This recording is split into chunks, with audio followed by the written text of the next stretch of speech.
साथीहरू स्वागत गर्न चाहन्छु तपाईँहरूलाई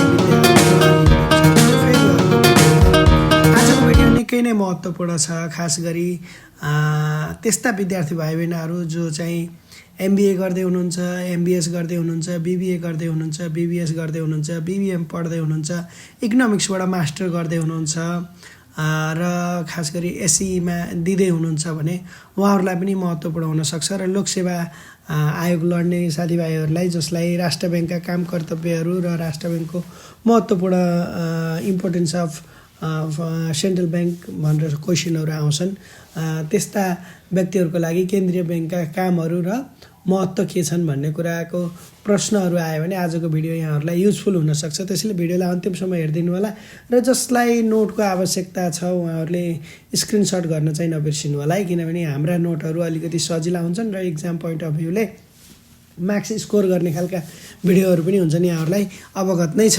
र भिडियो राम्रो लाग्यो भने तपाईँका साथीभाइलाई यो च्यानलबाट आउने भिडियोमा नोट्सहरू सजिला हुन्छन्, बुझाइएको हुन्छ भनेर कमेन्ट गर्न र सेयर गर्न नबिर्सिनु होला र च्यानललाई पनि सब्सक्राइब गरिदिनु होला। कुरा गरौँ सेन्ट्रल ब्याङ्कको बारेमा, केन्द्रीय ब्याङ्कको बारेमा। नेपालको केसमा भने नेपाल राष्ट्र ब्याङ्कको बारेमा के हो त नेपाल राष्ट्र ब्याङ्क भन्ने विषयमा कुरा गर्नेछौँ आज। वास्तवमा साथीहरू कुनै पनि देशमा वा राष्ट्रमा सम्पूर्ण राष्ट्रको अर्थतन्त्र चलाउन होस् या फाइनेन्सियल इन्टरमिडिएटहरूलाई रन गर्नको लागि होस् या देशको अर्थतन्त्र नै हेर्नको लागि होस्, त्यस्तै गरी देशले प्राप्त गरेका अनुदानहरूलाई सेटलमेन्ट गर्नको लागि होस्, एउटा यस्तो ब्याङ्क चाहिँ हुन्छ जसले चाहिँ के गर्छ नि मनी मार्केटलाई सुपरभाइज गर्छ, कन्ट्रोल गर्छ, रेगुलेट गर्छ र देशमा रहेका जति पनि वित्तीय संस्थाहरू छन् त्यस्ता संस्थाहरूलाई लाइसेन्सिङ प्रोभाइड गर्ने, त्यस्ता संस्थाहरूलाई रुल्स रेगुलेसन जारी गर्ने खालको र सम्पूर्ण देशलाई र सरकारलाई के गर्ने त वित्तीय सुविधाहरू उपलब्ध गराउने खालको एउटा ब्याङ्क चाहिँ रहन्छ। त्यस्तो ब्याङ्कलाई जसले चाहिँ देशको सम्पूर्ण वित्तीय अवस्थाहरूलाई रुल गर्ने गरी स्थापना भएको ब्याङ्कलाई त्यो देशको केन्द्रीय ब्याङ्क भनेर भनिन्छ। प्रश्न आउन सक्छ नेपाल राष्ट्र ब्याङ्क के हो भनेर प्रश्न आयो भने पहिला केन्द्रीय ब्याङ्क के हो भन्ने कुरा हामीले उल्लेख गर्नुपर्ने जरुरी छ। उक्त उल्लेख पश्चात बल्ल हामीले के बुझ्नु पर्यो भने नेपालको कन्टेक्स्टमा चाहिँ नेपाल राष्ट्र ब्याङ्क चाहिँ त्यस्तो भूमिका निर्वाह गर्ने ब्याङ्क हो जसलाई हामीले नेपालको सेन्ट्रल ब्याङ्क भनेर व्याख्या गरेका छौँ। त्यही भएर हामीले के बुझौँ भने अघिकै भाषा प्रयोग गर्ने हो भने in every country there is one bank which acts as a lender of the money market, अर्थात् leader of the financial institution. दुईटैको शब्द युज हुनसक्छ।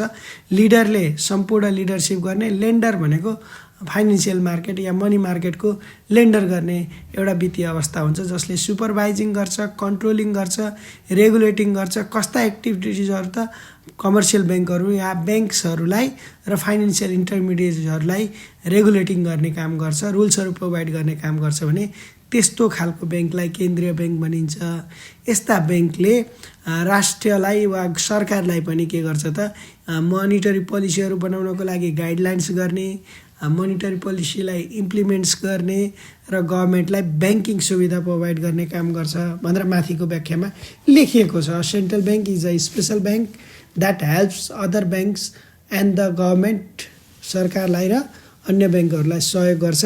त्यस्तै गरी उसले मनी सप्लाईलाई कन्ट्रोल गर्न सक्छ, इन्ट्रेस्ट रेटहरूलाई मेन्टेन गरिदिने काम गर्ने वित्तीय संस्थालाई के भनिन्छ राष्ट्र ब्याङ्क वा कुनै पनि देशको केन्द्रीय ब्याङ्क भनेर भन्न सकिन्छ। नेपालको केसमा नेपाल राष्ट्र ब्याङ्क चाहिँ नेपालको केन्द्रीय ब्याङ्क हो। त्यस्तै गरी यसका कामहरू के हुन सक्छन्, यो के को लागि महत्त्वपूर्ण छ त साथीहरू? पहिलो काम त कुनै पनि देशको केन्द्रीय ब्याङ्कको पहिलो काम भनेको करेन्सी इस्यु गर्ने हो। करेन्सी इस्यु गर्न वा प्रिन्ट गर्नको लागि विभिन्न खालका भ्यालुएबल डकुमेन्ट्सहरू चाहिँ सेक्युरिटिजको रूपमा राख्नुपर्ने हुन्छ। त्यसकारण कुनै पनि देशको राष्ट्र ब्याङ्कले के गर्छ भने आफूसँग भएका भ्यालुएबल डकुमेन्ट्सहरू जस्तै गोल्ड हुनसक्छ, फरेन करेन्सी हुनसक्छ, उक्त चिजहरू कोलाटरलको रूपमा धितोमा राखेर के गर्ने काम गर्छ भने करेन्सी इस्यु गर्ने काम गर्छ। नेपालको केसमा पनि नेपाल राष्ट्र ब्याङ्कले 1 रुपियाँको, 5 रुपियाँको, 10 रुपियाँको, 20 रुपियाँको, 50 रुपियाँको, 100 रुपियाँ, 500, 1000 गरेर नोटहरू इस्यु गरेको तपाईँहरूले देख्न सक्नुहुन्छ। त्यस्तै गरी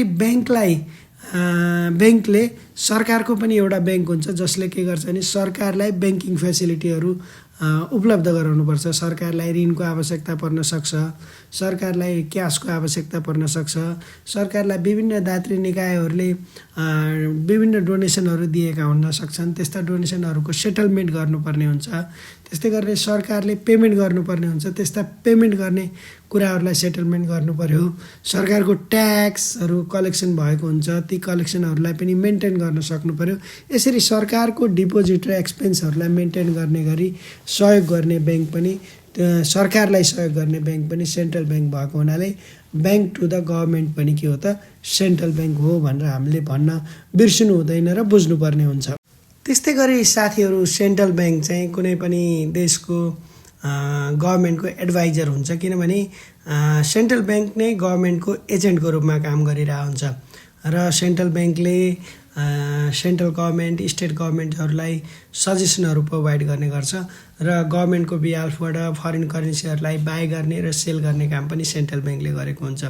अनि मोनिटरी पोलिसीहरू जारी गर्नको लागि इकोनोमिक म्याटरसँग जति पनि रिलेटेड कुराहरू छन् त्यस्ता म्याटरहरूलाई सल्युसन गर्नको लागि या सजेसन गर्नको लागि पनि सेन्ट्रल ब्याङ्कले प्रमुख भूमिका प्ले गरेको हुनाले सेन्ट्रल ब्याङ्कलाई गभर्मेन्टको एडभाइजरी ब्याङ्कको रूपमा लिन सकिन्छ भने कुनै पनि देशको फाइनेन्सियल स्टेबिलिटी गर्ने काम पनि सेन्ट्रल ब्याङ्कै रहने गर्छ। जसको कारणले गर्दा हामीले के बुझ्नुपर्छ भने साथीहरू, सेन्ट्रल ब्याङ्कले जति पनि इकोनोमिक्ससँग या फाइनेन्ससँग रिलेटेड ट्रेडहरू आउँछन्, एसेट्सहरू आउँछन्, त्यस्ता ट्रेडनहरूलाई वा एसेट्सहरूलाई या भविष्यमा कस्तो अवस्था सिर्जना हुन्छ त्यस्ता अवस्थाहरूलाई परिकल्पना गरेर के गर्नुपर्ने हुन्छ भने इकोनोमीलाई र सिस्टमलाई के गर्नुपर्ने हुन्छ, स्टेबल गर्नुपर्ने हुन्छ, इन्फ्लेसनलाई कन्ट्रोल गर्नुपर्ने हुन्छ, इकोनोमिक ग्रोथलाई पनि स्टेबिलिटी गर्दै ग्रोथ गर्दै जानुपर्ने हुन्छ। त्यसकारण सेन्ट्रल ब्याङ्कले विभिन्न रुल्सहरू जारी गर्छ। त्यस्तै गरी इकोनोमिक सब्सिडीहरू प्रोभाइड गर्ने गर्छ। सेक्टरल रूपमा देशको कुन भागमा ग्रोथ भएको छैन, कुन सेक्टर बिजनेस सेक्टरमा भएको छैन, एग्रिकल्चर सेक्टरमा भएको छैन, कुन सेक्टर टुरिज्म सेक्टरमा भएको छैन, त्यस्ता सेक्टरहरूलाई क्याटेगोराइज गरेर सेन्ट्रल ब्याङ्कले के गर्ने गर्छ भने त्यो सेक्टरमा लगानी गर्नको लागि प्रयत्न गर्छ, जसले गर्दा देशको फाइनेन्सियल स्टेबिलिटी रहिरहोस् र फाइनेन्सियल ग्रोथ भइरहोस् भन्ने जिम्मा वा भन्ने चाहना राख्ने भएको हुनाले गभर्मेन्टलाई सजेस्ट गर्नेदेखि लिएर फाइनेन्सियल स्टेबिलिटीका रूपमा सेन्ट्रल ब्याङ्कले भूमिका निर्वाह गरेको हुन्छ। त्यही साथीहरू, सेन्ट्रल ब्याङ्कले सरकारका सम्पूर्ण डिपोजिटहरूलाई कलेक्सन गर्ने गर्छ भनेर हामीले अगाडि पनि भनेका छौँ र गभर्मेन्टलाई चाहिएको अवस्थामा सेन्ट्रल ब्याङ्कले थप गभर्मेन्ट बोन्ड्सहरू या ट्रेजरी बिल्सहरू मार्फत पैसा उठाइदिने काम पनि सेन्ट्रल ब्याङ्कले गरेको हुन्छ। त्यसकारण सेन्ट्रल ब्याङ्क नै के हो त गभर्मेन्टको डेप्ट म्यानेजरको रूपमा देखिएको हुन्छ। त्यस्तै गरी सेन्ट्रल ब्याङ्कले विभिन्न ब्याङ्कहरूलाई वा फाइनेन्सियल इन्स्टिट्युसनहरूलाई, फाइनेन्सियल इन्टरमिडिएटहरूलाई लाइसेन्स प्रोभाइड गर्ने काम गरेको हुन्छ र त्यस्ता ब्याङ्क तथा फाइनेन्सियल इन्स्टिट्युसनहरूलाई सुपरभिजन गर्ने काम पनि कसले गरेको हुन्छ, सेन्ट्रल ब्याङ्कले गरेको हुन्छ र उनीहरूलाई रेगुलेट्स गर्ने, सुपरभिजन गर्ने, ट्रेनिङहरू प्रोभाइड गर्ने र उनीहरूको फाइनेन्सियल सिचुएसनलाई चेक एन्ड ब्यालेन्समा मेन्टेन गर्ने काम चाहिँ सेन्ट्रल ब्याङ्कले गरेको हुनाले सेन्ट्रल ब्याङ्क नै के हो त अन्य वित्तीय संस्थाहरूको सुपरभाइजर गर्ने मेन इन्स्टिट्युसन हो या मेन निकाय हो भनेर हामीले भन्न सक्छौँ। त्यस्तै गरी ब्याङ्क तथा फाइनेन्सियल इन्स्टिट्युसनहरूलाई लाइसेन्स प्रोभाइड गरिसकेपछि ब्याङ्क तथा फाइनेन्सियल इन्स्टिट्युसनले मिनिमम क्यास रिजर्भ रेसियोहरू मेन्टेन गर्नुपर्ने हुन्छ। त्यस्ता क्यास रिजर्भ रेसियोहरू मेन्टेन गर्ने काम पनि कसले गरिदिरहेको हुन्छ भने सेन्ट्रल ब्याङ्कले गरिदिरहेको हुन्छ। अर्को मुख्य काम भनेको सेन्ट्रल ब्याङ्कको ट्रान्सफर एन्ड सेटलमेन्ट हो।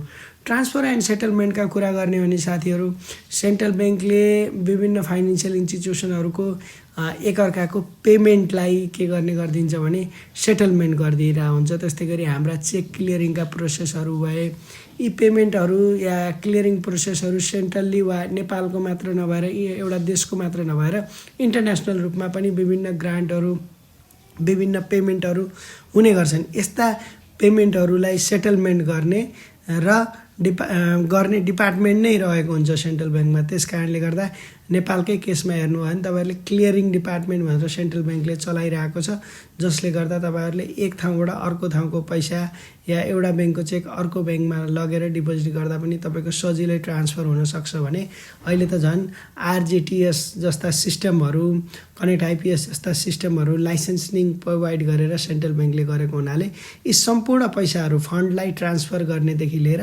सेटलमेन्ट गर्नेसम्मका कामहरू कसले गरिरहेको हुन्छ?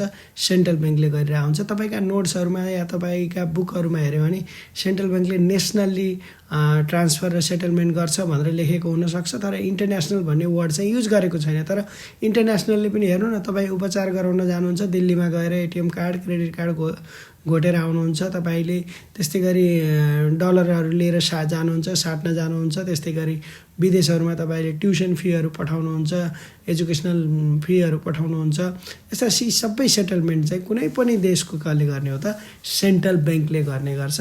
त्यस्तै तपाईँका प्यारेन्ट्सहरूले बाहिरबाट स्वदेशतिर पैसा पठाउनुहुन्छ, ती सेटलमेन्ट पनि कसले गरेको हुन्छ? सेन्ट्रल ब्याङ्कले गरेको हुन्छ। भने डिपोजिटरको जति पनि इन्ट्रेस्ट छ या सेन्ट्रल ब्याङ्कले के गर्छ भने मान्छेहरूले लगानी गरेको या डिपोजिट राखेका अन्य फाइनेन्सियल इन्स्टिट्युसनहरूमा राखेका लगानीहरूको पनि जिम्मा लिएर के गरिरहेको हुन्छ भने ती रूपमा ती फाइनेन्सियल इन्स्टिट्युसनहरूलाई रेगुलेट गरिरहेको हुन्छ, अपरेट गरिरहेको हुन्छ र पब्लिकको डिपोजिटलाई सेफ राख्ने काम पनि सेन्ट्रल ब्याङ्कले गरेको हुन्छ। त्यस्तै अरू के हुनसक्छ भने विभिन्न रिपोर्टहरूको अध्ययन गर्ने, विभिन्न रिपोर्टहरू निकाल्ने र ती विभिन्न रिपोर्टहरूलाई के गर्ने त? एडभाइजरीको रूपमा सरकारलाई विभिन्न रिपोर्टहरूको आधारमा सरकारलाई सजेसन दिने काम पनि कसले गरेको हुन्छ? सेन्ट्रल ब्याङ्कले गरिरहेको हुन्छ। त्यस्तै गरी साथीहरू, विभिन्न देशहरूको इन्टरनेसनल करेन्सीहरूको इनफ्लो र आउटफ्लोको अन्तिम सोर्स भनेको कुनै पनि देशमा गएर हेर्ने हो भने सेन्ट्रल ब्याङ्क हुन्छ। जति पनि फरेन एक्सचेन्जहरू आउँछ तिनीहरूलाई विभिन्न ब्याङ्क तथा फाइनेन्सियल इन्स्टिट्युसनहरूलाई एक्सचेन्ज गर्ने फेसिलिटी दिन्छ र अल्टिमेटली ती फरेन करेन्सीहरू कहाँ जान्छ त? सेन्ट्रल ब्याङ्कमा जाने गर्छ। त्यस कारण यो सेन्ट्रल ब्याङ्क चाहिँ के हो त? फरेन एक्सचेन्ज रिजर्भ गर्ने, फरेन करेन्सीहरू रिजर्भ गर्ने, गोल्डहरू र एसेट्सहरू रिजर्भ गर्ने काम पनि कसले गरेको हुन्छ? सेन्ट्रल ब्याङ्कले गरिरहेको हुन्छ। त्यस्तै गरी हेर्ने हो भने साथीहरू, विभिन्न ब्याङ्क तथा फाइनेन्सियल इन्स्टिट्युसनहरूले लोनहरू प्रोभाइड गरेका हुन्छन्। कहिले कुन सेक्टरमा बढी गरिरहेका हुन्छन्, कहिले कुन सेक्टरमा बढी गरिरहेका हुन्छन्।